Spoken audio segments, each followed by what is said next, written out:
আসসালামু আলাইকুম। শুভ সকাল সবাইকে। কেমন আছেন সবাই? আশা করি যে যেখান থেকে আমার ভিডিওটি দেখছেন সবাই ভালো আছেন, সুস্থ আছেন। আমরাও আলহামদুলিল্লাহ ভালো আছি। তো সকাল সকাল ঘুম থেকে উঠে রুটি বানাতে চলে আসলাম। আর আসার আগেই ডিম বসাতে দিয়ে দিয়েছি মেয়েদের জন্য। তো এদিকে আমি রুটিটা বানিয়েও নিয়েছি। আর এই তো এখন ছেঁকে নিতেছি। তো আশা করি স্কিপ না করে পুরো ভিডিওটি দেখবেন, ভালো লাগবে সবার কাছে। আর ভিডিও শুরুতে অবশ্যই একটি লাইক দিয়ে পুরো ভিডিওটি কন্টিনিউ করবেন। তো গত 2 দিন কোনো ভিডিও দিতে পারিনি। তো এই কয়েকদিন না এত গরম, কি বলবো, গরমের জন্য কোনো কিছুই ভালো লাগে না। আর আমাদের এদিকে যেহেতু গ্রাম অঞ্চল, তো একটু পর পরই কারেন্ট চলে যায়। তো যদি একবার যায় তাহলে সহজে আর আসতে চায় না। তো সারাদিন শুধু আসে যায়, এরকম একটা অবস্থা। তো এই গরমের জন্য না কিছু আর কি ভালোই লাগে না করতে। তো যাই হোক, এদিকে নাস্তা খেয়ে তো এখন এই তো কিছু কাপড় ছিল, এগুলা গুছিয়ে নিতেছিলাম। তো এগুলা সেই যে ধুয়ে শুকাতে দিছিলাম, তো শুকিয়ে গিয়েছিল।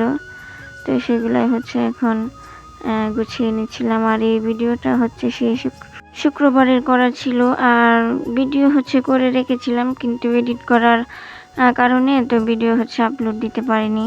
তো এই এডিট করাটাই যত ঝামেলা আর কি মনে হয় আমার কাছে। তো এডিট করা, তারপরে ভয়েস দেওয়া, তো এরকম না এক সময় মনে হয় কি যে কোনো ভিডিও আপলোড করব না। তো আবার ভাবি যেহেতু এখানে এসেছি তো কম বেশি ভিডিও তো আপলোড করতেই হবে, তাই না? তা না হলে তো আর চলবে না। তো যার কারণে আজকে সেই ভিডিও এডিট করে তো এই তো দিয়ে দেবো আর কি। তো যাই হোক, এদিকে কাপড় চোপড়গুলো গুছিয়ে নিতেছিলাম। তো যারা এখন পর্যন্ত আমার চ্যানেলে নতুন আসছেন এবং নতুন ভিডিও দেখতেছেন, তারা প্লিজ চ্যানেলটাকে সাবস্ক্রাইব করে আমার পাশে থেকে যেতে পারেন বন্ধু হয়ে। আর অবশ্যই অল অপশন ক্লিক করে রাখবেন, তাহলে আমি নতুন কোনো ভিডিও আপলোড দিলে সাথে সাথে পেয়ে যাবেন এবং সময় সুযোগ বুঝে দেখে নিতে পারবেন। তো এদিকে তো রান্না করার পর রুটি বানানোর পর চুলাটা মোছা হয়নি, গরম ছিল। তো এখন যেহেতু একটু ঠান্ডা হয়ে গেছে, তো এখন চুলাটা একটু মুছে নিতেছি। তো রান্না করার পরই আমি চুলাটা আর কি মুছে ফেলি, তাহলে অনেক দিন আর কি চলে যায়, নোংরা থাকে না, অনেক দিনই হয়। আর তেল চিটচিট ভাবটাও একটু কম থাকে। তাছাড়া আমি এটা অনেক দিন যেহেতু এভাবে মোছা হয়, তো অনেক দিন পর পর না ধুয়ে তারপরে পরিষ্কার করে রাখি। আর তা না হলে প্রতিদিন যদি রান্না করি, তো রান্না করার পরই ভালো করে মুছে রাখি, তাহলে আর তেল চিটচিটে ভাবটা হয় না। তো এদিকে অফ ক্যামেরায় কিছু কাজ ছিল, সেইগুলা করে নিলাম। তারপরে আদা রসুন এগুলা খোসা ছাড়িয়ে নিয়েছিলাম। তো এখন বেটে নেব। তো যেহেতু অল্প পরিমাণ, তাই আর ব্লেন্ডারে ব্লেন্ড করলাম না, তো পাটাই বেটে নিচ্ছি। আর ইদানিং আমি পাটাই বেটে সব মশলা আর কি পাটাই বেটে তারপরে রান্না করি। আর এখানে রান্না পাটাই বেটে রান্না করে খেতে বেশি ভালো লাগে। তো যার কারণে আর ব্লেন্ডারে আর কি ব্লেন্ড করি না। তো এই তো রান্না করতে চলে আসছি। আর আদা রসুন বেটে তো আমি বেগুন আর আলুটা কেটে রেখে দিয়েছিলাম। তো এখন তো চলে আসছি রান্না করার জন্য। তো হাতে মাখিয়ে যে চাপিলা মাছ নিয়ে আসছিল, তো সেইগুলো রান্না করব। তো হাতে মাখিয়ে বসিয়ে দেব।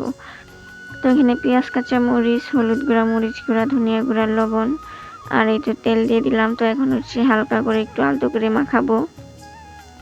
তো একদম যে চটকে মাখানি সেটা মাখাবো না, সেটা মাখালে হয় কি বেগুনগুলা কেমন জানি হয়ে যায়, আর খেতে তো একটু ভালো লাগে না। তো এভাবে মাখালে হয় খুব সুন্দর হয়, কালারটা দেখতেও ভালো লাগে, আর খেতে কিন্তু অনেক মজা হয়। তো অনেকে আছেন যে একদম চটকিয়ে একদম কি বলবো, একদম পানি বের করে ফেলেন। তো এভাবে খেতে কিন্তু একটু ভালো লাগে না আমার কাছে। তো এক একজনই রুচি এক এক রকম, যে যেভাবে খাবে আর কি সেভাবেই ভালো লাগবে। আমার কাছে যেভাবে ভালো লাগে তো সেভাবে আপনাদের সাথে শেয়ার করলাম। তো এই তো কড়াইয়ে বসিয়ে দিলাম। তো দিয়ে তো একটু পানিও দিয়ে দিছি। তো এখন এটা হয়ে যাবে আর কি একাই। তো এদিকে সাথে রান্না করব মুরগির মাংস আর এই ছোট মাছের চচ্চড়ি, এটা আর কিছু করব না। তো এই তো রান্না করে চলে আসছি। তো এই তো ঝোল রান্না করছি মুরগির, আর এই তো ছোট মাছের চচ্চড়ি। তো খাওয়া দাওয়া করে এদিকে বিকেলবেলা মেয়ে বলতেছে যে কটকটি খাবে। তো এটাকে ছোটবেলা কটকটি বলতাম বেশি, এখনো বলি, কিন্তু এটার আসল নামটা মোনাক্কা, কিন্তু আমরা কটকটি বলি। তো সেই যে প্যাকেট এনেছিল এটা কিন্তু সেটা না, সেটা শেষ হয়ে যাওয়ার পর এটা আবারও আনা হয়েছিল। তো সেটা হচ্ছে আপনাদের সাথে আর শেয়ার করিনি। তো এটা যেহেতু একটু নরম, খেতে আর অনেকটাই হচ্ছে মজা, তো যার কারণে তাড়াতাড়ি শেষ হয়ে গিয়েছিল। আর আমরা সবাই মিলে হচ্ছে খাচ্ছিলাম, তো যার কারণে তাড়াতাড়ি শেষ হয়ে গেছিলো। তো তারপরে বাবুর বাবা হচ্ছে আবারও নিয়ে আসছে। তো এই তো এখন হচ্ছে মেয়েকে দিয়ে দিব খাওয়ার জন্য। তো এদিকে বিকেলবেলা হচ্ছে বাবুর বাবা আবার চলে আসছে বাজার করে, সাথে হচ্ছে পুঁই শাক আর এই তো ডাঁটা নিয়ে আসছে। তো ঘরে শুধু বেগুন ছিল আর হচ্ছে কচুরমুখী, তো হচ্ছে সাথে এগুলো নিয়ে আসছে, বলে দিয়েছিলাম যে শাক আনার জন্য। আর এই তো জাম্বুরা, এটা হচ্ছে আমাদের পাশের বাড়ির এক গাছ থেকে আর কি কিনে আনা হয়েছে। তো আমার না কখন থেকে শুধু টক খেতে ইচ্ছে করতেছিল। তো এমনি হচ্ছে আমি আবার টক প্রেমী অনেক, তো টক যে কোনো জিনিসই আমার অনেক বেশি পছন্দ। তো বলতেছিল যে ঠিক আছে তাহলে কাউকে পাঠিয়ে দিয়ে নিয়ে আসো, তো বাচ্চাদেরকে পাঠিয়ে দিয়েছিল। তো ওরা হচ্ছে নিয়ে আসছে। তো এখন এই তো আমি হচ্ছে এটাকে ভর্তা করব। তো শুধু কাঁচামরিচ আর লবণই দেবো, আর কিছুই দেবো না। শুকনো মরিচ ছিল না, যদি থাকতো তাহলে হচ্ছে শুকনো মরিচ দিতাম। আর এমনিতেও অনেক গরম, যেহেতু এত গরমে বেশি ঝাল খাওয়া যাবে না, আবার বেশি ঝাল খেলে আবার সমস্যা হবে। তো একটু কম করেই হচ্ছে ঝালটা দিয়েছিলাম, তো যার কারণে খেতে একটু ভালো লাগছিল। আর এটার মধ্যে না বেশি একটা রসও ছিল না, একটু কেমন জানি কম কম রস ছিল। মনে হচ্ছিল যে আর একটু রস থাকলে বেশি ভালো লাগতো খেতে। তো যাই হোক, আজকে ভিডিওটি এ পর্যন্ত, আর বেশি বড় করব না।